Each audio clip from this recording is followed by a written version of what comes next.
Passionné par les aventures du plus célèbre des seigneurs du temps, le Docteur, une équipe de choc s'est réunie à bord de son TARDIS virtuel pour vous faire voyager dans chacune de ces aventures plus passionnantes les unes que les autres.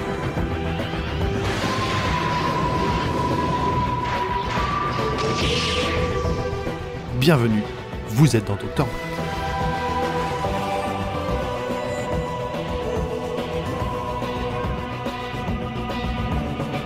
Épisode 68, la révolte des intraterrestres, première partie. Ho ho ho! Bienvenue dans cet épisode de Dr. Watt, le podcast qui vous parlera de docteur, mais jamais au grand jamais, d'otite! Ho ho ho! Bienvenue tout le monde! Joyeux Noël! Oh oh oh oh! Pardon. Mais que vous êtes sage! Qui est-ce qui est autour de la table avec moi? Il y a la petite Audrey! Oui, c'est moi, j'ai été très sage cette année. Il y a également aussi Nimp! Salut! Bonne année! Joyeux Noël! Tout ce que vous voulez.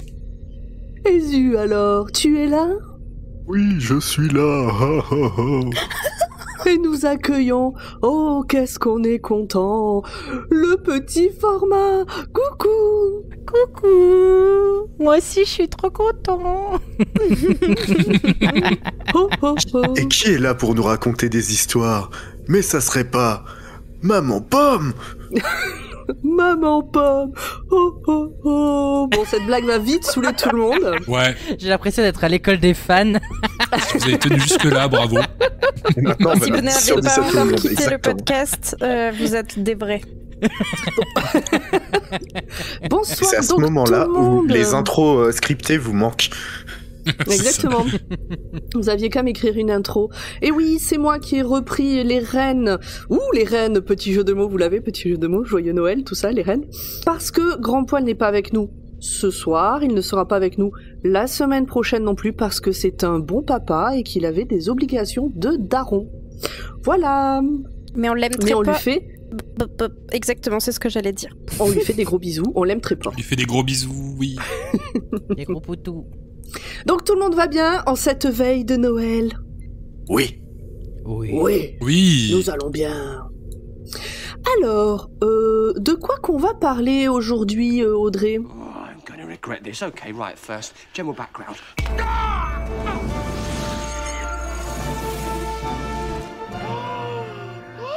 Alors aujourd'hui, on va parler d'un épisode qui s'appelle The Hungry Earth ou La révolte des intraterrestres, première partie. C'est sorti le 22 mai 2010 en Grande-Bretagne et le 26 février 2011 chez nous en France, Cocorico. Ça a été réalisé par Chris Chibnall. Chibnall. Ouais, exactement, comme Pomme elle a dit. Et scénarisé par Ashley Way. Chris Chibnall, qui est le showrunner de Doctor Who depuis 3 saisons maintenant, et qui a fait la dernière saison là qui vient de se finir. Et je ne sais Oh, toujours pas Phlox. The le Phlox. prononcer. Donc on suit toujours Matt Smith, notre docteur numéro 11. Mais Et numéro 1 dans notre cœur. exactement, en Non, tout cas dans le absolument mien. pas. Donc, voilà. Non, le mien non plus. Et en compagnon, nous avons Amy et Rory, interprétés respectivement par Karen Gillian et Arthur Darvill. Numéro 1 dans mon cœur. Arthur Darvill plus déjà. Ouais. Ouais, Oui, je suis d'accord. Oh là là.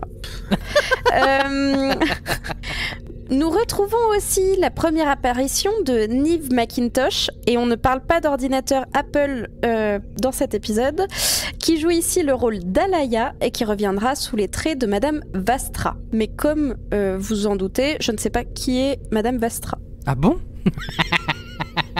Et non. Mais toi tu sais, parce que tu sais tout. Non, je ne sais pas tout. Je sais Oh. une grosse partie, mais pas tout. Dans Doctor Who, je pense qu'on peut dire que tu sais beaucoup de choses. Voilà, c'est ce qu'on va dire. Et je vais vous faire le petit résumé rapide. Donc, c'est une première partie d'épisode comme j'ai pu l'annoncer dans cette explication. On retrouve le docteur et ses amis au pays de Galles, dans un endroit où on mine, ou en tout cas on fore sous terre. Sauf que ce minage, ça va avoir des conséquences. Une rencontre avec un genre extraterrestre ou intraterrestre, comme vous l'entendez, que nous n'avons pas encore rencontré dans cette nouvelle ère Doctor Who. Eh bien, merci pour ces informations, très chère Audrey.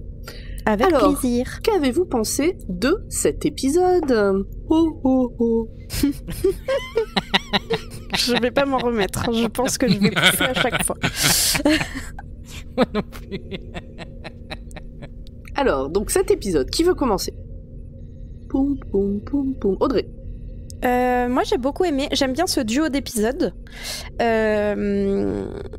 En fait, j'aime beaucoup le entre gros guillemets monstre ou extraterrestre ou intraterrestre, je ne sais pas comment on peut les décrire vu que tout ça fonctionne à peu près, qu'on découvre dans ce duo d'épisodes.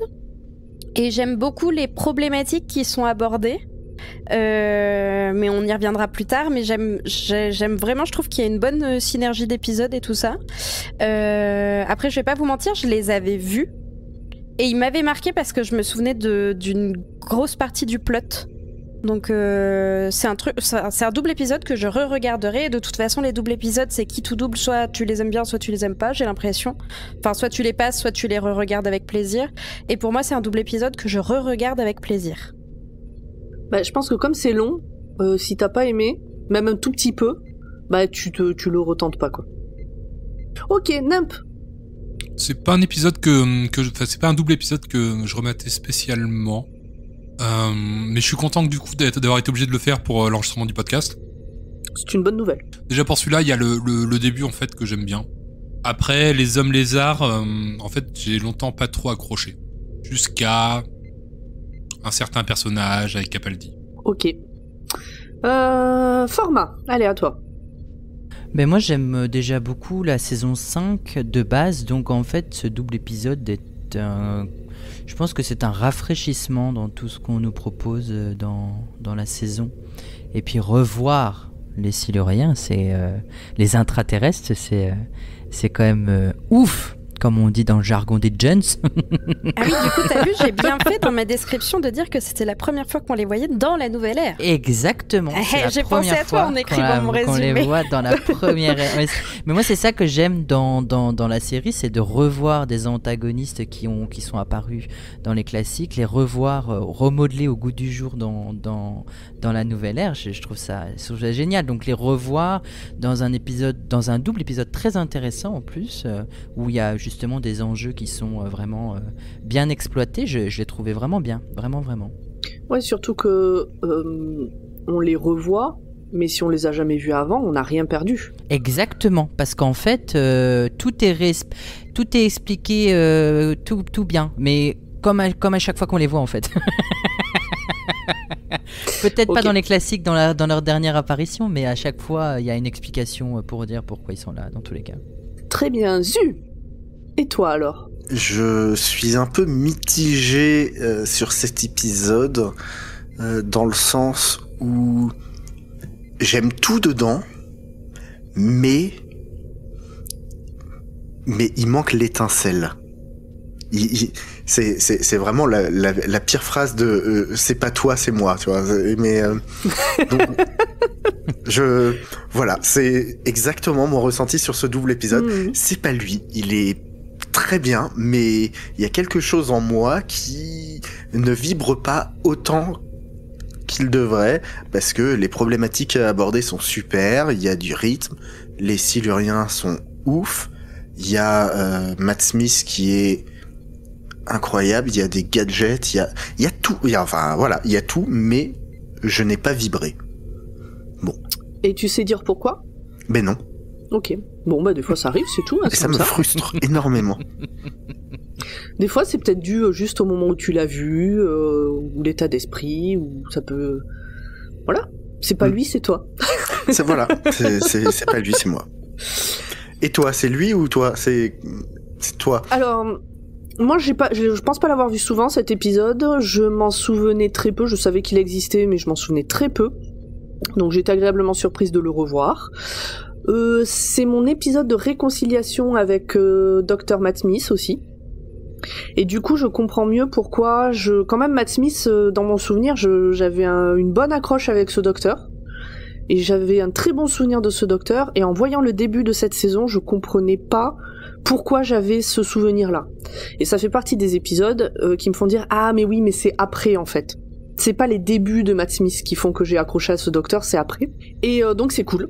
Voilà, pour une fois, j'ai pas passé 2 épisodes à me dire t'es qu'un con. Donc c'est agréable. Voilà. Je voyais alors que sur cet épisode-là. Non, mais rien de particulier, c'était sympa. J'ai enchaîné les 2 épisodes avec plaisir. Voilà, ça fait pas partie de mes épisodes préférés qui m'ont le plus fait vibrer, mais franchement, très sympa, agréable, tout ça. Voilà. Et puis Grand Poil, on s'en fout de son avis du coup sur cet épisode. Grand Poil, quand tu nous écouteras, parce que si t'écoutes pas l'épisode, on va se vexer, tu peux nous mettre un petit mot sur les réseaux sociaux pour nous dire ce que tu en as pensé. Et pour les gens qui ne sont pas Grand Poil et qui nous écouteront. Oui, et puis les gens qui ne sont pas Grand Poil et qui nous écoutent, peuvent aussi, même c'est conseillé de mettre des petits mots sur les réseaux sociaux pour nous dire ce qu'ils ont pensé de ces épisodes. Et joyeux Noël. Alors je profite d'avoir le micro. Pour faire une reco podcast si ça vous dérange pas, mais c'est en lien avec ce qu'on dit régulièrement, parce qu'on parle régulièrement de la VF, on parle régulièrement du doublage, des choix qui sont faits, ou des fois on se demande pourquoi par exemple le vouvoiement, le tutoiement, etc. Là ça m'a fait tiquer dans les sous-titres. Rory vouvoie le docteur, et je pense que c'est un vouvoiement parce que en France on a l'habitude de vouvoyer les docteurs, les médecins. Et sinon, pour moi, c'est pas un vouvoiement qui est logique dans leur relation. Mais bref, j'écoute en ce moment un podcast qui est fait par la SACEM, donc qui s'appelle Musée SACEM, et qui s'appelle Devine qui vient doubler, et c'est une série de podcasts, c'est une série d'épisodes sur des doubleurs, sur ceux qui écrivent les scripts pour les doubleurs, etc. Et c'est super intéressant, on apprend vraiment beaucoup de choses, ça permet de voir l'autre côté. Donc je le recommande plus. Et Zu, j'espère que tu es déjà en train de le mettre dans ton appli de podcast. C'était exactement ce que j'étais en train de faire. Musée SACEM. Musée SACEM, et c'est la série d'épisodes, parce qu'ils ont plein d'épisodes de podcast. C'est la série qui s'appelle Devine qui vient doubler. On mettra le lien. Oui. Merci beaucoup, Pomme.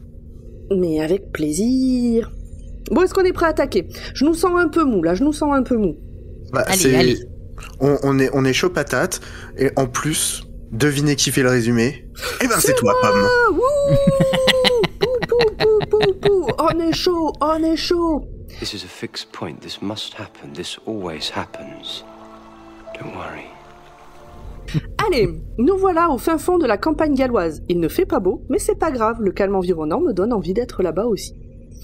Mo est avec son fils, Elliot, qui est dyslexique et qui préfère écouter les livres plutôt que de les lire. Son père lui dit d'essayer plus, c'est rempli d'amour ce conseil, mais bon, essayez de réfléchir sur vos conseils s'il vous plaît. Sur ce, Ambrose, la femme de Mo, la mère d'Elliot, arrive, signale à son mari qu'il est temps qu'il parte au travail, celui-ci embrasse sa petite famille, enfourche son vélo, et, par des petites routes mignonnes, va jusqu'à l'usine mine-forage du village. J'ai pas su si c'était une usine, une mine ou un forage, les trois en même temps très certainement. Bref. Là-bas, on rencontre Nesrine et Tony, c'est un peu les patrons de ce truc-là. Leur engin foreur vient d'atteindre les 21 km de profondeur. Un record, tout le monde est trop content. Mais tant qu'on peut creuser, on creuse. Mo prend son poste, il est de nuit. Les autres partent. On notera que la nuit, il bosse tout seul et je suis pas sûre que l'inspection du travail soit OK avec ça. Bien. Mais bon, écoute, il y a exactement 2 heures quand j'ai... Non, il y a 2 heures quand j'ai quitté mon boulot, mon vrai boulot, j'étais toute seule, il y avait mon grand patron qui m'a dit « Il ne faut jamais rester seul à son travail, au cas où il t'arrive quelque chose, on ne le découvrira que demain matin. » Mais oui, bien, ça s'appelle Alors ça que moi, travailleur isolé. Moi, je bosse pas dans une usine de forage, je suis informaticienne. Globalement, les risques du travail sont relativement bas. Mais bon, bref. Alors qu'il attaque son café et son bouquin, pour rappel, son rôle est juste de surveiller que tout va bien, tout se met à trembler. Mais que se passe-t-il ? Mo va faire un tour dans les locaux pour voir s'il y a des dégâts. Il voit que la dalle en béton du sol laisse apparaître un trou. Il touche la terre, visible par ce trou, et se rend compte que ce n'est qu'une surface. Dessous, il n'y a rien. Quelque chose lui attrape le bras, il supplie, mais il disparaît sous terre. Générique. Tin, tin, tin. Tan, tan. Tan, tan, tan, tan, tan. Je suis un peu seul. T'as tellement mal à la gorge, ça s'entend.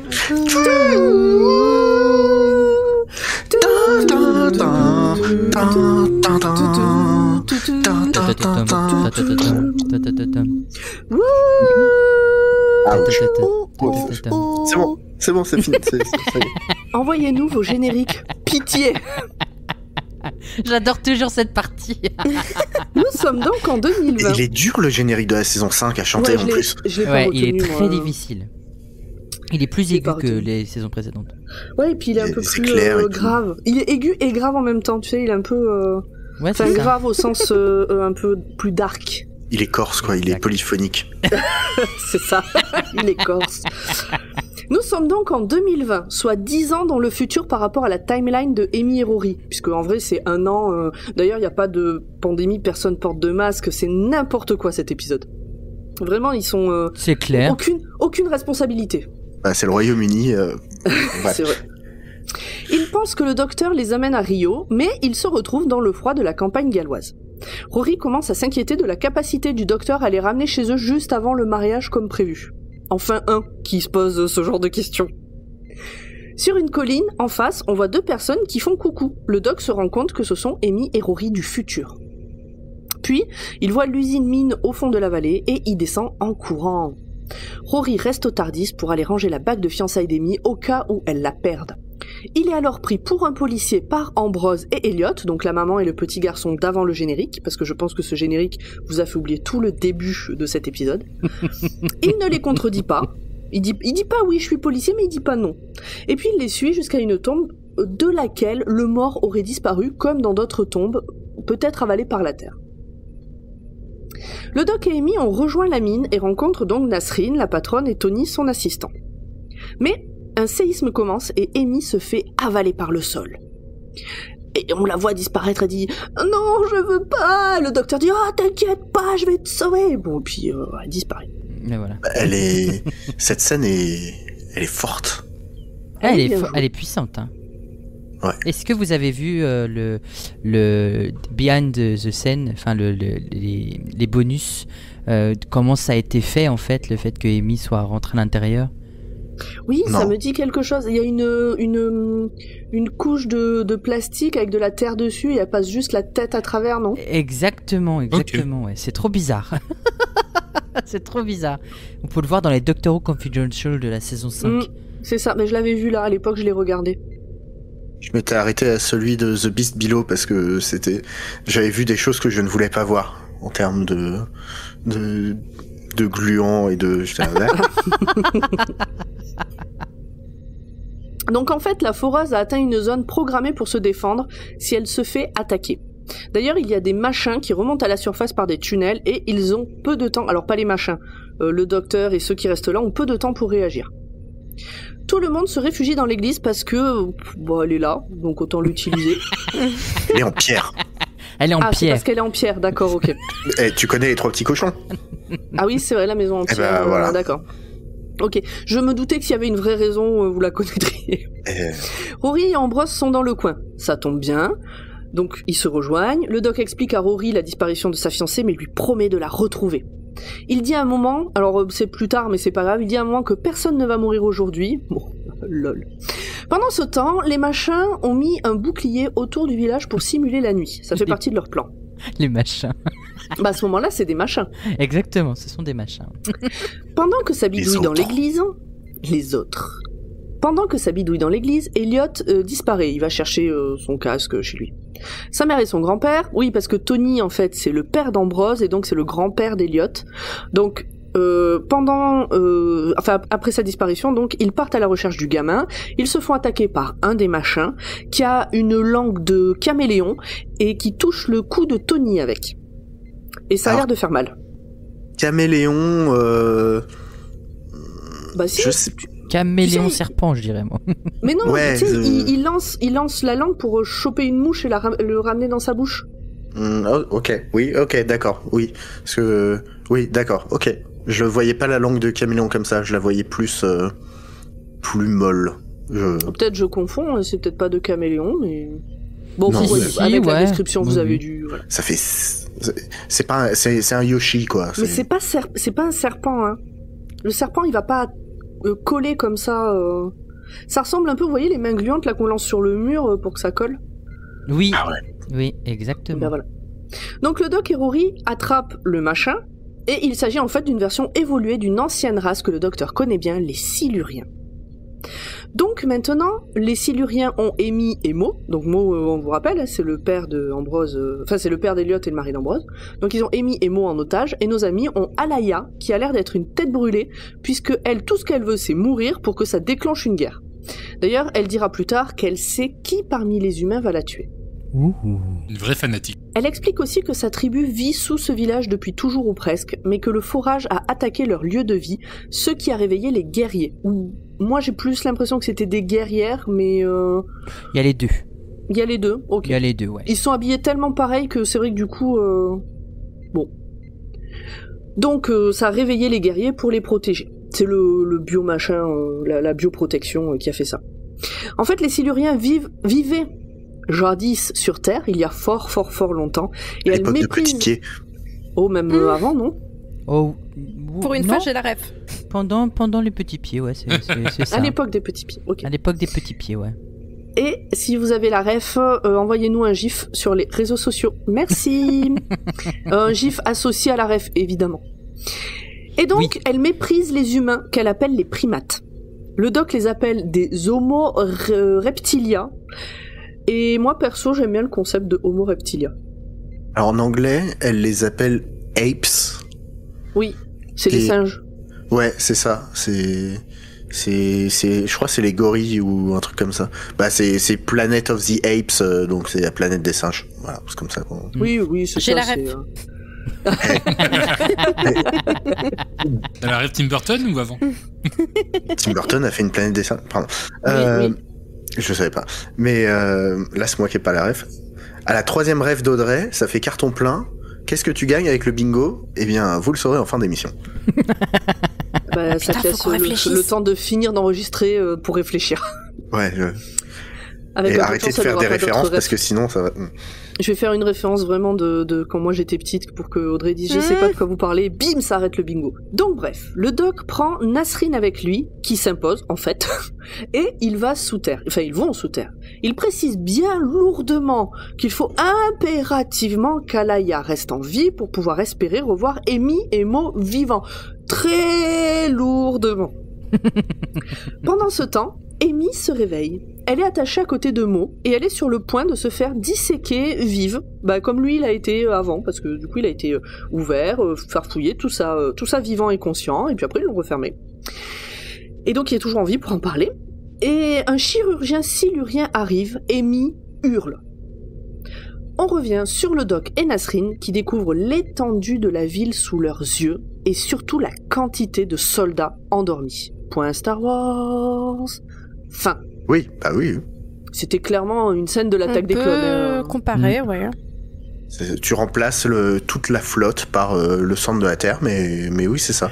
Voilà, c'était la fin de mon résumé. Est-ce que j'ai oublié des choses importantes? Non. Non, je pense pas. Si, ils détestent le froid. Ils détestent le froid? Ou alors leur corps est froid. Bah c'est des reptiles. Ouais, c'est vrai, mais des fois c'est pas très clair pour certains, donc je préférais le préciser. Parce Ok. que le docteur, il les voit grâce à... Enfin, il les reconnaît comme ça en fait.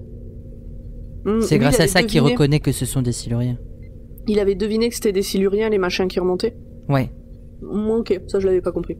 Je crois que c'est comme ça qu'en fait c'est parce qu'il a compris qu'ils étaient froids et que du coup c'était des Homo reptilia. Il me Ok. semble que c'est ça, hein, dans... Oui, Oui, il fait ça avec ses super lunettes dont on va parler après. Ah mince, pardon. Ah non, il n'y a pas de...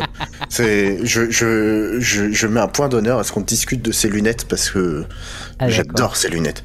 Je me doute bien. Bah je te propose qu'on attaque directement alors. De quoi veux-tu nous parler, Zu? Alors, avant de parler des lunettes, j'ai envie de parler du docteur en lui-même, parce que je trouve, au début de cet épisode, il arrive et Amy lui dit mais on va pas pénétrer dans une zone interdite, et ce à quoi il répond non mais c'est pas grave, c'est juste moi. Et j'arrive pas à savoir si c'est du complexe de supériorité ou si c'est juste l'innocence d'un enfant qui fait une connerie, mais enfin qui a pas conscience que c'est une connerie, parce que non, c'est pas grave, c'est Non, c'est juste moi qui pique un bonbon, c'est pas grave. Sauf que un bonbon plus un bonbon plus un bonbon, à la fin, il y a plus de bonbons. Est-ce que c'est oh ça va, j'en ai pris qu'un, ou est-ce que c'est oh ça va, j'en ai pris qu'un? Voilà, c'est exactement. Moi, je pense que c'est plus oh ça va, je l'ai déjà fait 10 000 fois. Je pense que c'est ça. En fait, moi, cette scène-là, elle me fait penser au Docteur et Donna sur la planète des Hoods quand il veut forcer une barrière et qu'il utilise son tournevis sonique pour forcer le cadenas, en fait. Ça me fait penser à cette scène-là aussi. Où c'est juste moi, je l'ai fait 10 000 fois, pourquoi je le ferais pas aujourd'hui? Ça, avec un bonus jeu de mots en anglais sur breaking and entering, donc c'est entrer par effraction, et où lui il dit bah non, c'est juste sonicking and entering, je crois. Donc c'est j'entre par soniction. Oui, c'est vrai. Je sais pas comment ils ont traduit ça en français, mais je me souviens pas. J'ai pas fait attention. C'est le moment où ils font péter le. Donc c'est mon premier point. Moi j'ai 2 points. Coucou la secte. Coucou la secte. À un moment il se passe plein de trucs et personne comprend, et le docteur arrive en disant c'est parce que vous avez fourré, vous avez touché une zone bioprotégée, machin, tout ça. Enfin bon, il donne toute une explication en parlant très très vite et en disant des trucs pseudo-scientifiques. Heureusement que je l'ai regardé toute seule cet épisode. Et donc Nasreen à un moment donné, c'est Ambrose qui dit non mais on va pas le suivre, machin, ou je sais pas quoi, ou Tony peut-être, et Nasreen qui dit j'ai vu des choses impossibles et le seul qui ait su me donner une explication, c'est lui. Et ça s'appelle la foi, clairement, hein, c'est pas... Non mais c'est ça. Ah bah elle est prête à descendre avec lui du coup. Oui, non mais donc voilà, donc c'était un premier point secte. Et après l'autre point secte, c'est l'attitude vraiment du docteur à ce moment-là, puisque Ambrose, elle suit parce que tout le monde y va, mais elle est vraiment pas chaude. Et d'ailleurs elle va chercher une arme dans sa voiture. Alors c'est pas vraiment une arme, je pense que c'est un taser. Ah oui, c'était ça. On va chercher un taser dans la voiture et le docteur lui dit non, on va faire à ma manière, pas d'armes, machin. Et donc, en gros, elle lui dit non, moi je prends ça. Et en fait, toute la scène fait que elle est plus petite que lui. Il se rapproche, il est tellement proche d'elle qu'il la regarde de haut-dessus. Et il lui parle pas très fort, en gros. Vraiment, toute la scène fait que on sent qu'il essaie d'écraser Ambrose en fait. Et du coup, je trouvais que ça avait aussi un petit truc coucou la secte. Genre, faut m'écouter moi, tu vois, moi je sais, moi j'ai la connaissance, qui es-tu toi Bon. Mais ça va bien avec le docteur. Il a pas tort en même temps, oui, ça va très bien avec le docteur en fait. Disons que ça résonne, je trouve, un peu avec l'actualité de qui on croit et pourquoi et basé sur quoi. Ouais, mais après ça vient aussi du passé du docteur avec les Siluriens, c'est pour ça je pense qu'il réagit comme ça. Oui, mais après ça va très bien avec le personnage du doc. Et pas que du doc Matt Smith, du doc de manière générale. Ah oui, en général, oui. Ah oui, quand on voit tous les autres docteurs agir de la même manière, Je pense qu'on va rajouter, après le point Star Wars, on va rajouter le point coucou la secte dans chaque épisode. Non, mais et puis ce côté prise de contrôle de la situation, je trouve que c'est quelque chose qui est hyper bien développé avec Peter Capaldi. Notamment dans des épisodes où lui-même dissèque comment est-ce que il prend la dynamique de groupe, la retourne et fait en sorte d'être le leader. Et ce que tu décris là, c'est un peu le début de ça. C'est la suite logique en fait. Bon voilà. Nump, tu as des choses à amener concernant le docteur ? Oui, on est encore face à un épisode où on a les humains qui trouvent une espèce autre que la leur et qui veulent la disséquer ou l'anéantir ou faire frapper les premiers. Et le docteur qui fait un cours d'humanité. Oui, c'est très récurrent. Est-ce que c'est pas ultra récurrent dans les épisodes de Doctor Who ? Est-ce qu'on s'en lasse ? Je suis en train d'essayer de me rappeler, est-ce qu'il n'y a pas des épisodes où, alors sans spoiler, même après, hein, mais après, où les humains seraient en mode « Ah, trop bien, les extraterrestres ou l'autre qu'on ne connaît pas va nous apporter des réponses à nos questions, des choses comme ça, sans vouloir les anéantir. » Alors ouais, dans Torchwood, il y a un truc avec... Ah non. Il y avait la baleine et les enfants, les 4, 5, 6 là. Les humains ne veulent pas exterminer les 4, 5, 6. Ils sont en mode cool, ils nous apportent des médicaments. Ah bon. Mais là, en l'occurrence, les aliens, bon, les étrangers, Oui, parce que c'est pas des aliens, pour la fois. Oui. Mais ce ne sont même pas des étrangers non plus. Ce sont des intraterrestres, éventuellement, mais ce sont des Ce sont des indigènes. C'est des indigènes de la Terre. Indigènes. Mais les primates aussi, nous aussi, nous aussi, Oui. je nous inclus dedans, mais on est tous les deux, on est deux races qui ont coexisté en fait à un moment donné Donc, dans la période. du coup, ces autres. Donc les autres, à ce moment-là, sont pas en mode on va anéantir l'humanité. Oui, c'est vrai. Enfin, c'est vrai que quand même là, NIMP, pour leur défense, la rencontre qu'ils ont avec les Homo reptilia, c'est la disparition d'un homme et d'un enfant. Ouais. C'est pas salut Et de Amy. Et de Amy, ouais. Je pense surtout à Ambrose, du coup, qui a perdu son mari et son fils en moins de 10 minutes d'épisode, et que du coup, on peut comprendre qu'elle soit un peu à cran et qu'elle ait pas forcément envie de taper la Cosette. De manière générale, mon expérience avec d'un coup il fait tout noir et il y a des trucs qui arrivent, c'est Silent Hill. Et... J'allais dire, tu veux nous en parler? J'ai la rêve. Oh, carton plein, bingo. Alors, après, il y a C'est d'autres si vieux que ça, épisodes. Silent Hill? Je me suis fait avoir tout seul. Vieux, hein. Je peux pas m'en empêcher. Tu t'es fait peur tout seul? Non, le bingo. Vas-y, t'allais dire, Pomme. T'as eu la ref, Audrey? Oui. Ah putain. Bah maintenant il faut que tu réfléchisses à un cadeau, à quelque Et chose. je peux raconter plein d'anecdotes parce que j'ai vu ce film dans le bus scolaire qui nous emmenait en Allemagne quand j'étais au collège. Mais putain, mais c'est quoi les profs qui passent ça à des ados, quoi? Sérieux? Mais c'est insupportable. Moi j'ai été traumatisée par le Silence des agneaux parce qu'on nous l'a passé quand j'étais en 3e et que comme c'était pendant des heures de cours, j'ai pas eu le droit de sortir de la salle. Oh non. Non mais sérieux, mais je suis en colère contre les adultes qui font ça. Vraie question, qui ramène les cassettes dans les bus? Alors maintenant, je pense que c'est plus des cassettes. Non mais À même l'époque, si... c'était un de mes profs qui Maintenant, on faisait regarde la- des TikTok dans les bus. Non mais Je même, pensais que même c'était si dans le c'est... bus, moi. C'est vrai même que si maintenant c'est t'as un le DVD élève. et t'attends que t'as pas le film qui tourne et t'attends que le carré qui t'a marqué DVD tape le coin au bon moment. Non mais bon, enfin bref. Oui. Pomme, est-ce que tu veux nous parler un peu de la dynamique de couple de Amy et Rory? Oui, alors bon, mon point, c'est pas vraiment la dynamique de couple, pardon, mais c'est Amy quand elle sort du Tardis, elle dit donc ils se rendent compte qu'ils sont au Pays de Galles et qu'il fait super froid. Elle dit "Ah mais moi je me suis habillée pour Rio" et donc elle porte des bottes de cow-boy, un pull et une veste. Et ils allaient au carnaval de Rio. Il y a un problème de vêtements, enfin elle serait arrivée à Rio, ça serait pas allé non plus quoi, on est d'accord. Après, elle est peut-être très très très frileuse, hein. Je veux pas. Je sais pas tant quelle température Et il des fait collants, à Rio. et des collants aussi, elle porte. Ben, au moment du carnaval, moi, le peu d'images que j'ai pu voir, ils sont tous à poil quand même. Bah, au moment du carnaval, c'est l'été à Rio. Ils sont dans l'hémisphère sud. Fun fact, le costume en parlant de chaud et froid, le costume de Matt Smith actuellement est en tweed et ne tient pas du tout assez chaud pour les tournages qu'ils font. Oui. Ouais. En plein hiver, et donc Alors lui... du coup, d'après le site www.partir.com /Brésil, en été notamment, durant les mois de décembre à mars, les températures sont très élevées, dépassant les 30 degrés. C'est aussi la saison des pluies qui tombent la plupart du temps en fin de journée. C'est à cette période qu'a lieu le fameux carnaval de Rio. Donc même s'il pleut un peu, la veste et le pull avec les bottes de cow-boy, je suis pas sûre. Moi, ce qui me choque, c'est d'entendre la période de l'été, de juin à décembre. Ah oui. Ça va me faire tuer. C'est Doctor Who, c'est le temps et... Non, mais c'est surtout l'hémisphère sud. C'est surtout l'hémisphère sud. Ah oui. Oui, c'est l'été en bas et l'hiver en haut. Ça aide.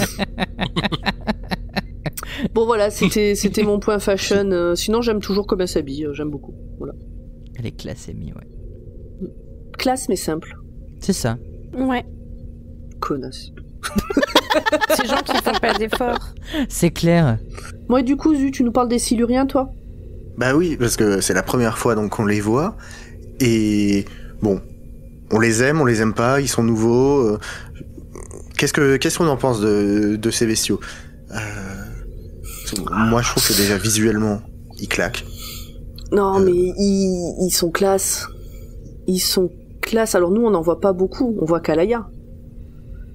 Et le scientifique. C'est ça, le scientifique.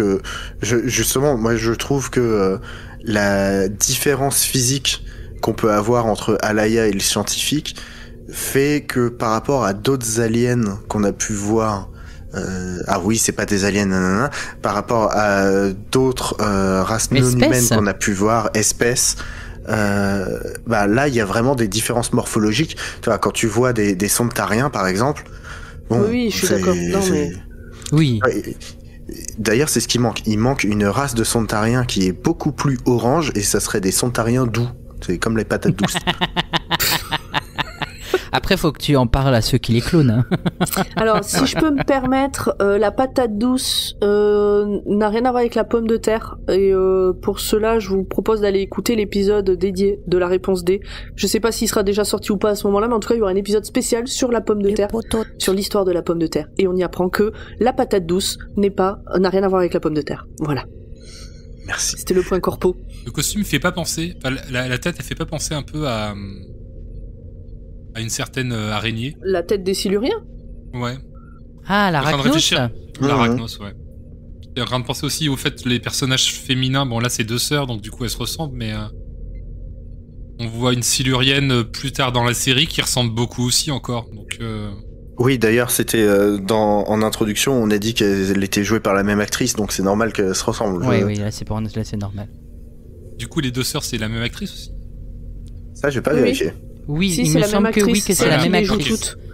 Ouais. C'est pas qu'ils ont un seul modèle de costume, c'est que c'est la même actrice qui maquille. C'est que c'est la même actrice, exactement. Elle revient dans différents personnages. Audrey, toi, tu les aimes bien ? J'ai pas d'avis. Ah, la réponse de Normande. Peut-être Bank, oui, peut-être Bank, non.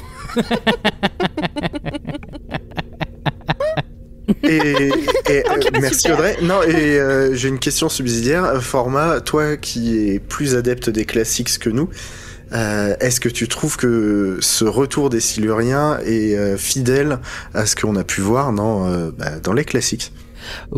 Alors, moi je dirais oui. Alors, le design est complètement différent.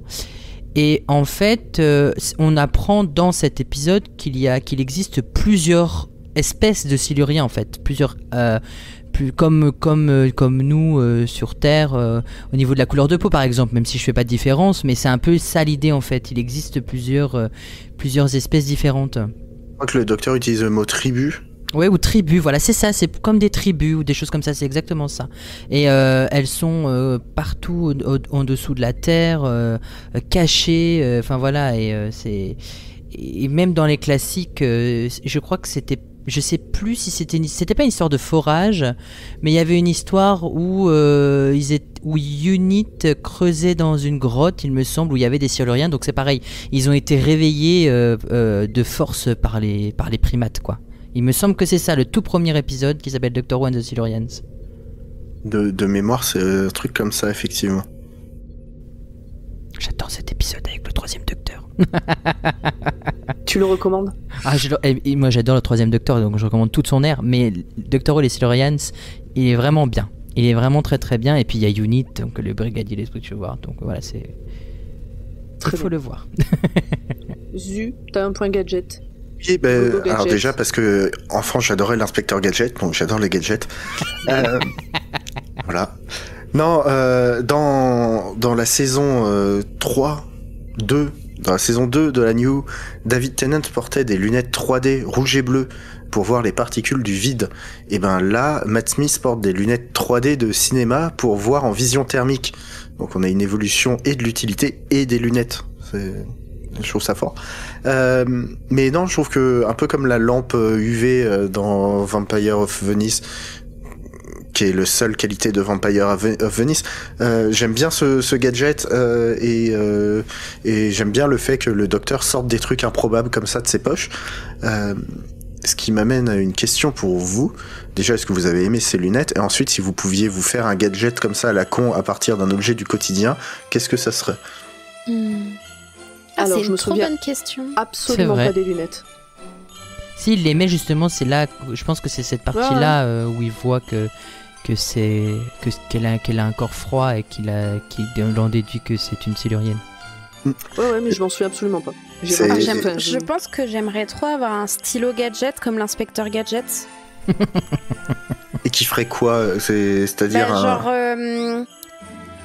qui ferait, tu sais, mais en plus ça existe, tu vois, mais un stylo qui fait micro, qui fait lampe torche, qui fait couteau suisse, enfin tu sais, un stylo ridicule, trop drôle, mais qui fait 1000 trucs.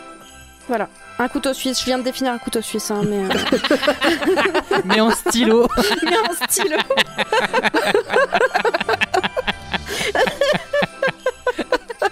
Super.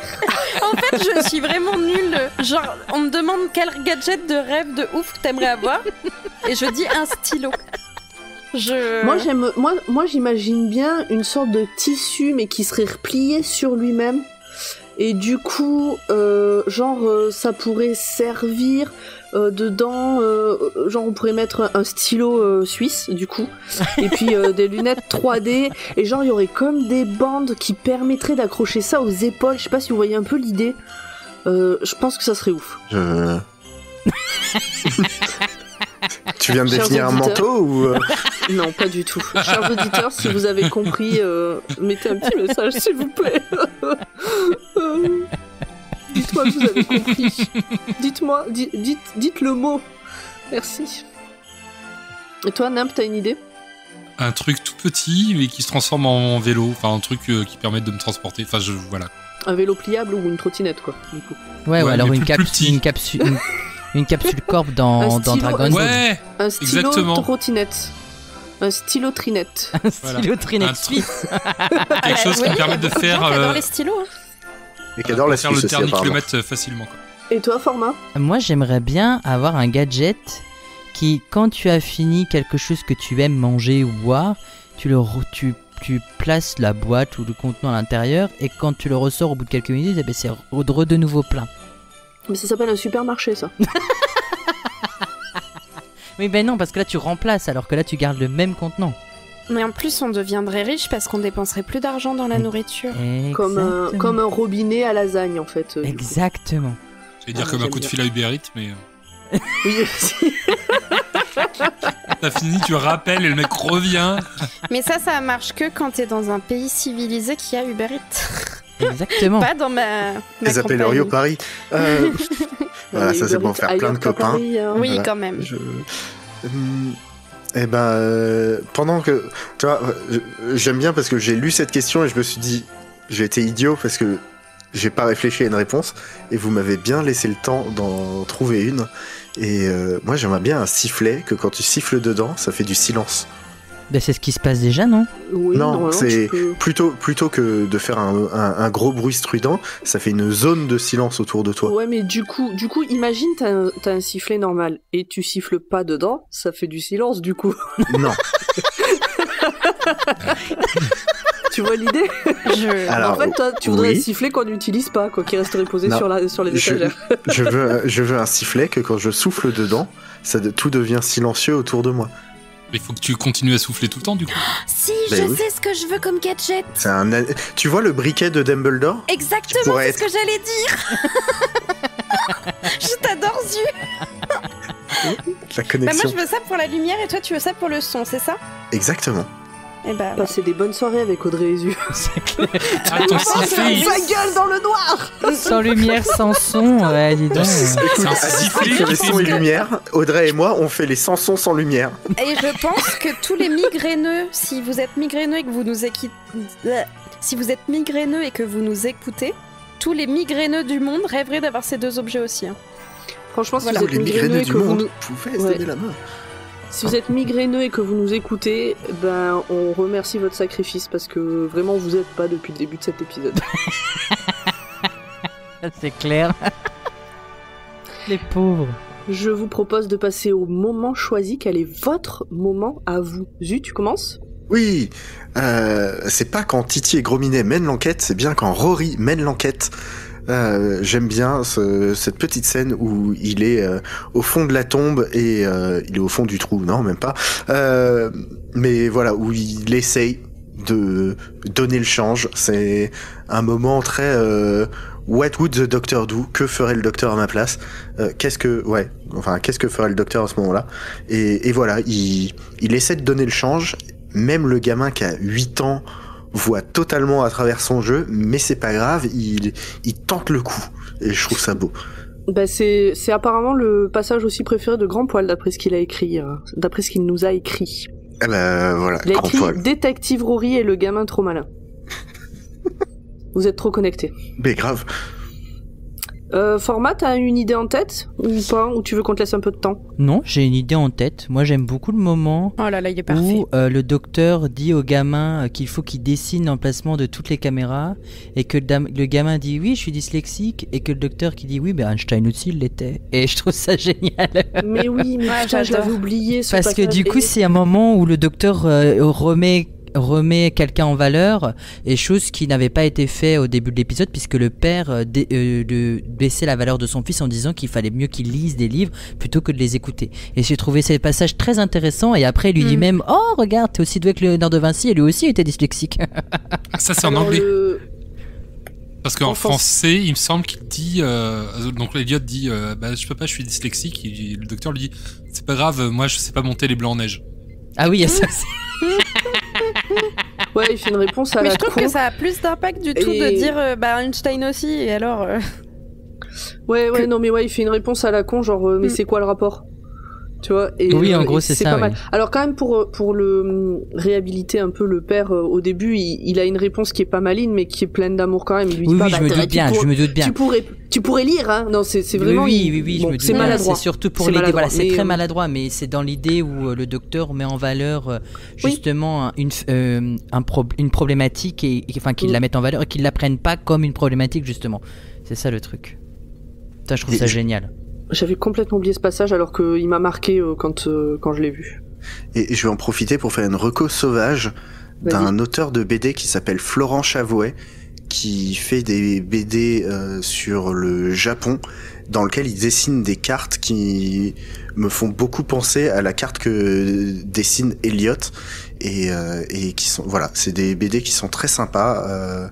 Donc en cette période de Noël, si vous avez des chèques cadeaux à dépenser, et Ou bien, alors là, c'est un peu tard quand même, on est le 24. si vous recevez des chèques cadeaux à dépenser, eh ben, On mettra le lien?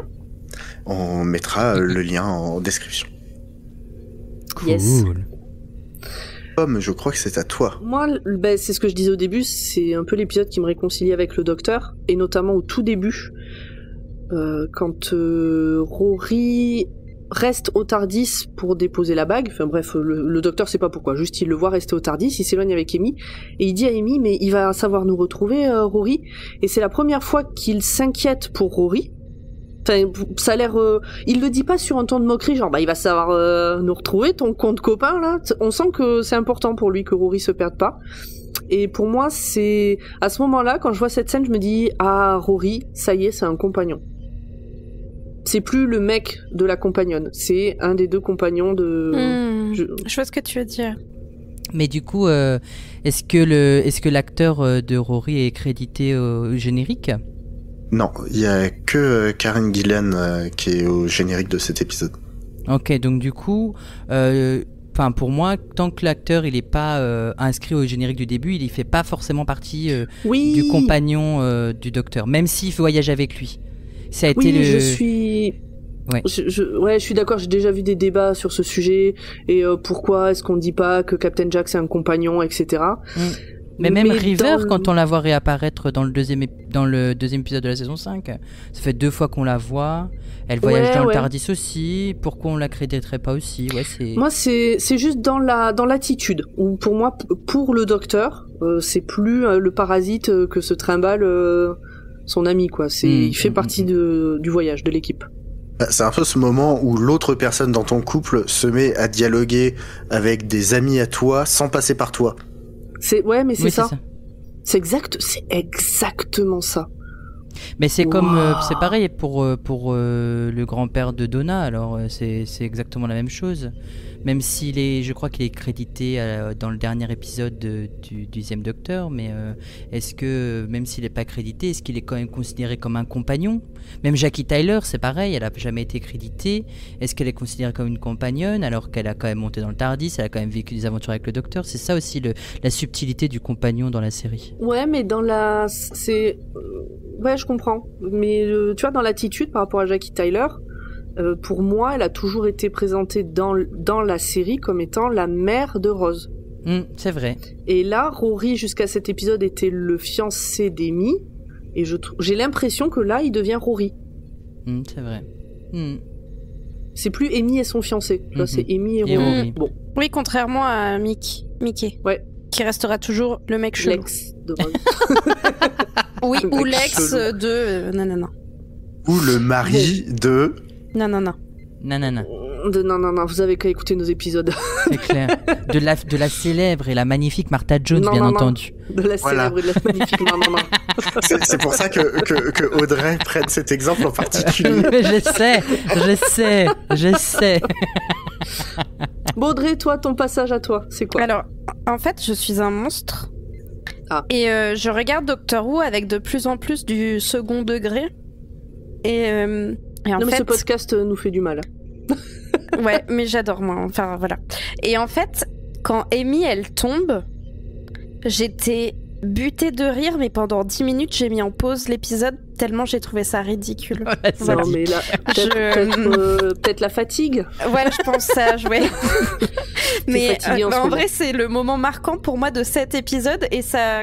on vous fait un petit preview épisode suivant, mais je suis vraiment passée par toutes les étapes en regardant ces 2 épisodes. Okay. Voilà.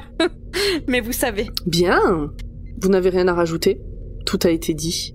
Alors passons aux détails que vous avez probablement loupés si c'est la première fois que vous voyez cet épisode, mais pas nous, surtout que comme Format est là, on a encore moins loupé de trucs. Wait, I missed it. I saw it and I missed it. What did I see? I saw. What did I see? I saw. Nimp, je te laisse nous dire ce que tu as vu. Bon, déjà à la base, les Siluriens. Pour Star Wars, même si leur apparition dans Doctor Who and the Silurian date de 1970, soit 13 ans avant le retour du Jedi et la première apparition d'un Sulustan. Ces extraterrestres reptiliens partageaient la Terre avec leurs cousins aquatiques, les démons des mers, Sea Devils, avant l'humanité. Certains Siluriens possèdent un 3e œil leur donnant des pouvoirs télépathiques plus puissants que leurs congénères. Les tribus sont généralement dirigées par un triumvirat civil, scientifique, militaire et sont des pacifistes. Ce n'est pas la dernière fois qu'on voit les intraterrestres, donc on reparlera de ce qui les a poussés à l'hibernation une autre fois, dans la saison 7. Chose qui a déjà été évoquée dans les classiques. Oui, mais... mais je ne le dirai pas. Mais pas nous.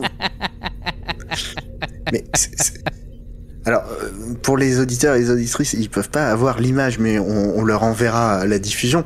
Mais quand on voit les Siluriens classiques et le bonhomme du retour du Jedi, le Sulustan, il y a quand même un air de famille, non? Un petit peu. Oui, bah ils sont peut-être cousins, hein, on sait pas. Ils ont des têtes de bites, on peut pas dire le contraire. Même si les Siluriens d'origine devraient voir un médecin à ce moment-là. Si votre appendice sexuel ressemble à ça, allez voir un médecin. Non, mais ce qui est très intéressant dans le design des Siluriens classiques, c'est que le haut de la tête ressemble à peu près à ce qu'on pourrait imaginer sur la tête des Siluriens de la nouvelle génération, avec le truc en arrière comme ça. Oui, donc clairement on voit une parenté.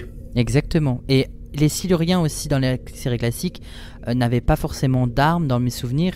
Ils avaient leur 3e œil qui servait de point télépathique, mais ils pouvaient aussi tirer avec leur 3e œil, quoi. Ils avaient une arme en fait, c'était leur arme, le 3e œil. C'était ça leur gadget. Exactement. Ça, le 3e œil, quoi. J'ai l'impression que le point insecte. Format, tu as des choses aussi à nous dire. Exactement. À dire à nos amis. Exactement. L'épisode a plusieurs liens avec l'aventure Frontios de 1984 avec le 5e docteur qui lui atterrit sur une colonie humaine dans un futur très lointain. Très lointain. On peut aussi apercevoir que le sol s'ouvre sous les pieds des colons pour les dévorer, bien entendu. Et aussi, ce qui se passe, c'est que tout se passe dans une obscurité qui inquiète le docteur, bien entendu, mais au moment où il décide de s'enfuir, une chose inimaginable se produit alors, mais ça, c'est le 4e lien, et on ne va rien vous dire pour l'instant, vous aurez qu'à écouter la suite des épisodes de Dr. Watt. Tan, tan, tan. Exactement. Zu à la plage. Pour l'instant, je vois toute l'équipe qui surligne le truc dans le conducteur pour voir l'élément caché, la réponse cachée que j'ai mise. Mais si vous connaissez l'épisode classique et que vous savez quel est le 4e lien, ben envoyez-nous un petit DM.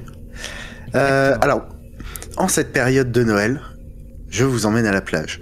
Enfin, le docteur promettait à ses compagnonnes de les emmener à la plage, et à chaque fois ça tourne mal. Pour Sarah Jane dans Death of the Dalek en 1974, eh ben ça tourne mal vu que à la fin de l'épisode, eh ben elle se barre.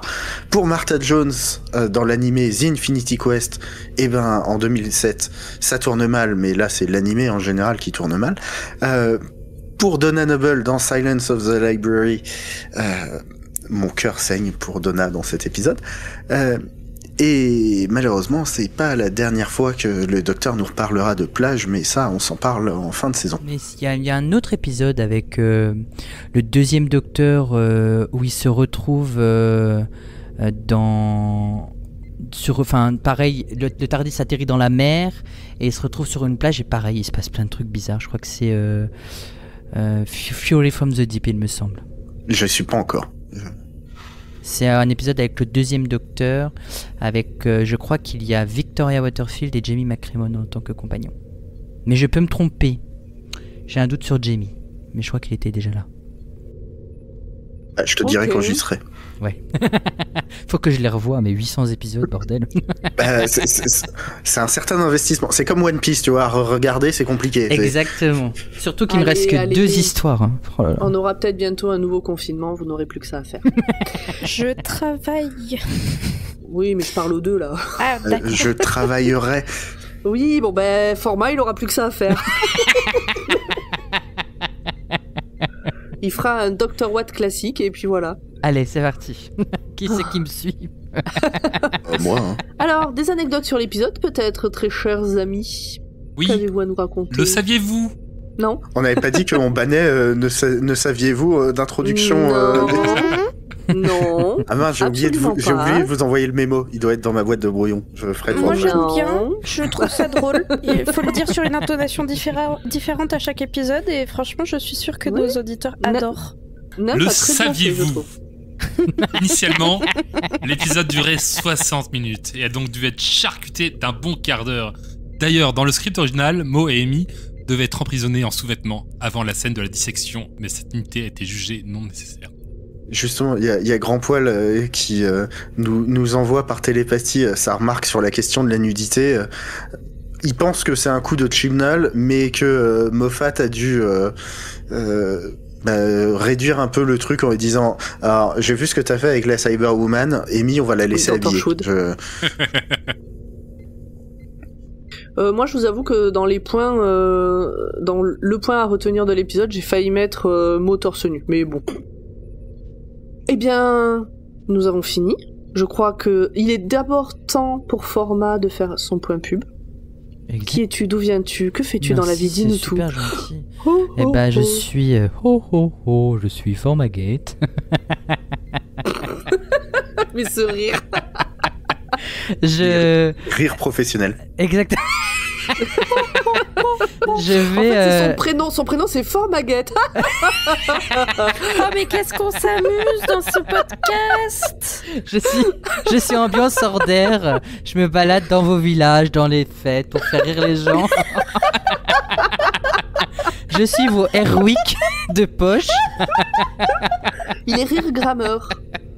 Non, je suis pour plus de sérieux. Je suis moi-même à la tête d'un podcast qui s'appelle la Gallifrey Academy. Nous avons fait une grosse pause, mais nous allons revenir.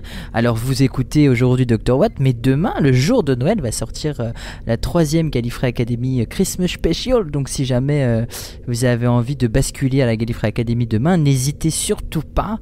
Voilà. Et à partir de janvier, il va y avoir de janvier à juin, comme il y a 6 mois, il va y avoir un podcast par mois comme d'habitude, mais là elle sera surtout orientée sur sur la saison 13 de Doctor Who qui s'est terminée là il y a quelques semaines. Voilà.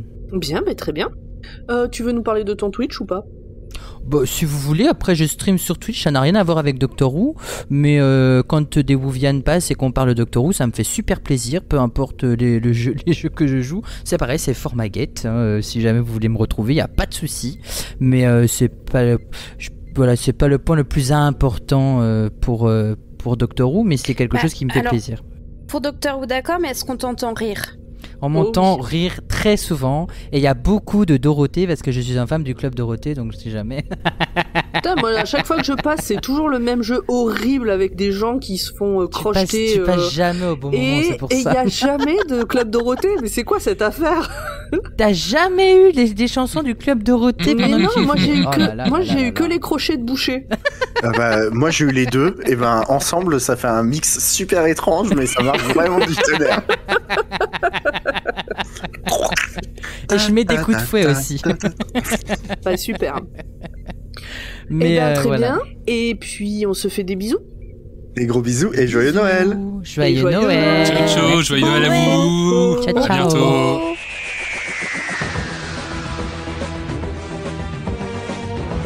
Et voilà, cet épisode est terminé pour cette semaine, mais toute l'équipe, ou presque, revient dans 15 jours pour la deuxième partie. En attendant, vous pouvez continuer le voyage dans le Universe avec nous sur les réseaux sociaux @drwatt.ou_pod ou encore sur le serveur Discord du label Podcut dont le lien est en description.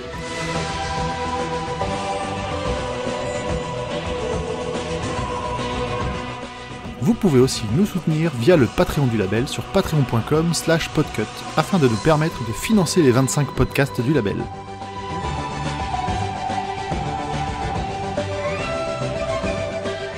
La prochaine fois, nous découvrirons si les Homo sapiens et les Homo reptilia arrivent à cohabiter.